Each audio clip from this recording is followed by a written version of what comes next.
अस्सलाम वालेकुम दोस्तों। पाकिस्तान और न्यूजीलैंड के दरमियान तीसरा टी20 मैच शुरू हो चुका है। तो तीसरे और आखिरी टी20 मैच में पाकिस्तान टीम में दो बड़ी तब्दीलियां भी कर दी गई हैं।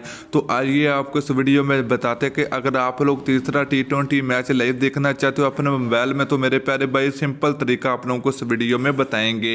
प्यारे से भाइयों, अगर आप लोग चैनल पर पहली मरतबा तो भरे भी बननी बिल्कुल फ्री में, चैनल को सब्सक्राइब करके साथ लगी बेल आइकन जरूर प्रेस कर देनी है। तो चलिए दोस्तों, बगैर की आपका कीमती वक्त ज़ाय की है आपको बताते चले कि पाकिस्तान और न्यूजीलैंड के दरमियान तीसरा टी20 मैच शुरू हो चुका है।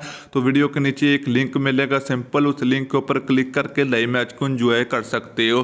तो चलिए दोस्तों, दो बड़ी तब्दीलियों की अगर बात करें तो पहली तब्दीली इफ्तिकार अहमद को पाकिस्तान टीम में शामिल किया गया तीसरे और आखिरी टी20 मैच में, और खुदिल शाह को बाहर कर दिया गया। तो दोस्तों, दूसरी तब्दीली की अगर बात करें तो मोहम्मद रिजवान को तीसरे और आखिरी टी20 मैच में पाकिस्तान टीम में बाहर कर दिया गया। अब सरफराज अहमद पाकिस्तान टीम का हिस्सा होंगे तीसरे और आखिरी टी20 मैच में। तो दोस्तों, अगर पाकिस्तान टीम तीसरा टी20 मैच ना जीता तो पाकिस्तान टीम को क्लीन स्वीप हो जाएगी।